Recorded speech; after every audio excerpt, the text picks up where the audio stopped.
यह जो सुंदर मनमोहक मनोरम झांकी आप देख रहे हैं, यह है श्री देव जानकी रमण बड़ा मंदिर की, जहां पर प्रभु श्री राम, माता जानकी और लक्ष्मण जी विराजमान हैं। सही ठीक उनके सामने हनुमान जी भी महाराज भी विराजमान हैं। और यहाँ पर सप्तदिवसीय संगीतमय श्री राम कथा एवं श्री राम महायज्ञ का दिव्य आयोजन चल रहा था। हम आपको बता दें कि यहाँ पर श्री राम कथा एवं श्री राम महायज्ञ का आयोजन प्रतिवर्ष होता आ रहा है और इस वर्ष 26वीं वर्षगांठ महोत्सव मनाया जा रहा था, महामहोत्सव मनाया जा रहा था। दिव्य आयोजन हुआ है सप्तदिवसीय। और हम आपको बता दें कि श्री राम कथा के कथावाचक हैं पंडित श्री मनोज मोहन शास्त्री जी, श्रीधाम वृंदावन वाले। इन्होंने कथा का वाचन किया है और हजारों की संख्या में अंतिम दिवस की कथा को सुनने के लिए लोग पहुँचे हैं, श्रद्धालु पहुँचे हैं, माताएं बहनें पहुँची हैं और उन्होंने कथा का रसपान किया है और इस कथा के माध्यम से अपने जीवन में इस कथा को उतारने की कोशिश की है। हम आपको बता दें कि यहाँ पर कलश यात्रा और श्री राम कथा का आयोजन की शुरुआत 14 फरवरी से हुई थी और आज इसका समापन हो गया है। कल यहाँ पर 21 फरवरी दिन शुक्रवार को प्रसादी वितरण एवं कन्या भोजन का आयोजन होगा। और आप देख सकते हैं कि यह जो है मंदिर, यह प्राचीन मंदिर है, वर्षों पुराना। नगर परिषद बिलहरा में यह मंदिर है, राज मंदिर इसे कहा जाता है। और यहाँ पर प्रतिवर्ष श्री राम यज्ञ एवं श्री राम कथा का आयोजन होता आ रहा है। और इस बार के कथावाचक थे पंडित श्री मनोज मोहन शास्त्री जी, श्रीधाम वृंदावन वाले। इन्होंने कथा का वाचन किया और हजारों श्रद्धालुओं को कथा का रसपान कराया है। और यह जो आप छवि देख रहे हैं सौर्या न्यूज आपकी आवाज़ पर, यह यज्ञशाला बनी हुई है। यहाँ पर दर्जनों की संख्या में यजमान यहाँ पर आहुतियाँ दे रहे थे। आज यह पूरा प्रांगण सूना हो गया है। कल यहाँ पर कुछ भी नहीं रहेगा। कल यहाँ पर प्रसादी वितरण होगी, साथ ही साथ कन्या भोजन का भी आयोजन किया जाएगा। आज अंतिम दिवस की कथा को सुनने के लिए हजारों की संख्या में श्रद्धालु पहुँचे हैं। और यहाँ पर जो श्री देव जानकी रमण बड़ा मंदिर पर 26वीं वर्षगांठ माता जानकी और प्रभु श्री राम की मनाई जा रही थी, महामहोत्सव मनाया जा रहा था। क्षेत्र की तमाम खबरों को जानने के लिए देखते रहिए सौर्या न्यूज आपकी आवाज़। चढ़ाई पीठ पर के ऊपर चित्रों में तो भगवान बगल में बैठे रहते हैं, अगल बगल में। राम जी को लेकर के सुग्रीव के पास में गए, सुग्रीव से मित्रता कराई और सुग्रीव ने सारी कथा सुना दी। लेकिन जितनी कुछ सही सुनाई और कुछ बना के सुनाई। गजल चलती थी, हम बचपन में सुनते थे। एक गायक थे चंदन दास, जब मेरी हकीकत जा जाकर उनको जो सुनाई लोगों ने, कुछ सच भी कहा कुछ झूठ कहा, कुछ बात बनाई लोगों ने। जब मेरी हकीकत जा जाकर उनको जो सुनाई लोगों ने। तो राम जी के सामने कुछ चरित्र तो अच्छा बोले हैं सुग्रीव कि हम लोग दोनों भाई बड़े अच्छे रहते थे। प्रीत रही कछु बल नहीं न जाई, अर्धरात्रि पर द्वार पुकारा, बाल रूप कह सहन न पावा। अर्धरात्रि पे आया और पीछे पीछे बारी भागे उसके राक्षस के पीछे। बाद में अब यहाँ पर विचार करो, जो खून देखा तो क्या प्रमाण था कि वो बालिका था कि मैदानों का था? खून में तो कोई वो नहीं होता।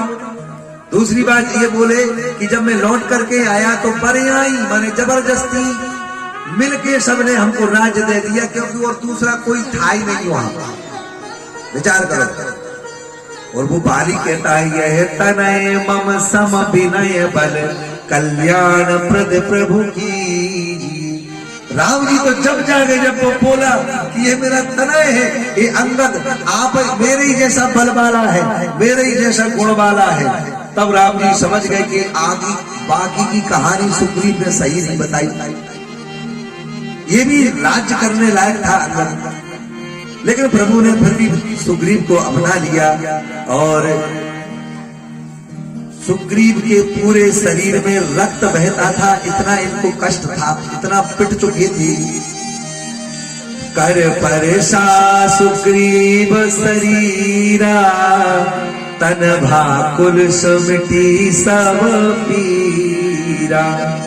जैसी रघुनाथ ने कोमल कोमल अपना हाथ, भगवान का हस्तकमल किसी को मिल जाए महाराज, ऐसा कोमल हस्तकमल कि ऊपर से नीचे तक ऐसे फेर दिया भगवान ने, तो तन भाकुल सुमिटी सब पीरा। तो वो श्री भोले बाबा बोल पड़े इस चरित्र को देख करके, उमा राम समहित जग माही, गुरु पितु मात बंधु प्रभु नाही। राम जैसा दयालु आज तक संसार में कोई नहीं हुआ, न गुरु न पितु न माता न बंधु न प्रभु। बाली त्रास व्याकुल दिन रात व्याकुल रहते थे बाली के डर के मारे, रात में नींद नहीं आती थी कोई, और तन के जो घाव थे वो नासूर बन गए थे। लेकिन हनुमान जैसे संत ने मित्रता कराई है, बस केवल एक ही गुण है, हनुमान ने मिलवाया है। ऐसा कोई हो सकता है दूसरा उदाहरण। बाली त्रास व्याकुल दिन राती, तन बहु व्रण चिंता जर छाती। सोई सुग्रीव कीन कपिराऊ, दीन बंधु अति मृदुल स्वभाव। अनाथों को ही भगवान अपनाते, निर्बल को ही। अपबल तप बल और बाहुबल चौथा है।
चरण कमल चापत विधिना। जब एकांत मिलता था और हनुमान जी कहीं चले जाते थे तो रघुनाथ भरत जी को बैठा कर जबरदस्ती, सुन भरत मैं तुझे हनुमान जी की कथा सुनाता हूं। सामने नहीं सुनाते थे क्योंकि हनुमान जी संकोच में पड़ जाएंगे। तो गिरिजा जासु प्रीत सेवकाई, बार बार प्रभु। आनंद है रामचरितमानस, वो एक चौपाई उठ जाए तो बार बार प्रभु ने जो मुख गाई। हनुमान जी की तो करनी और कथा बार बार प्रभु राघवेंद्र सरकार भरत को सुनाते हैं। एक आपने पद सुना होगा, एक दिन भरत से बोले ये जो हनुमान है ये इसका बड़ा उपकार है हमारे ऊपर। भरत भाई कपि से उरी में हम नाई, भरत भाई कपि से उरे हमाराई। सौ जो जरे मर्याद समुद्र की, कूद गयो छन माही। लंका जार सिया सुधिलायो, पर देर ना होने पाई। भरत भाई कपि से उरे हमाराई। भरत भाई तो आनंद है। यदि इन्हीं पदों को सुनाने लग जाए तो 2-2, 3-3 घंटा कब निकल जाए।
पूरे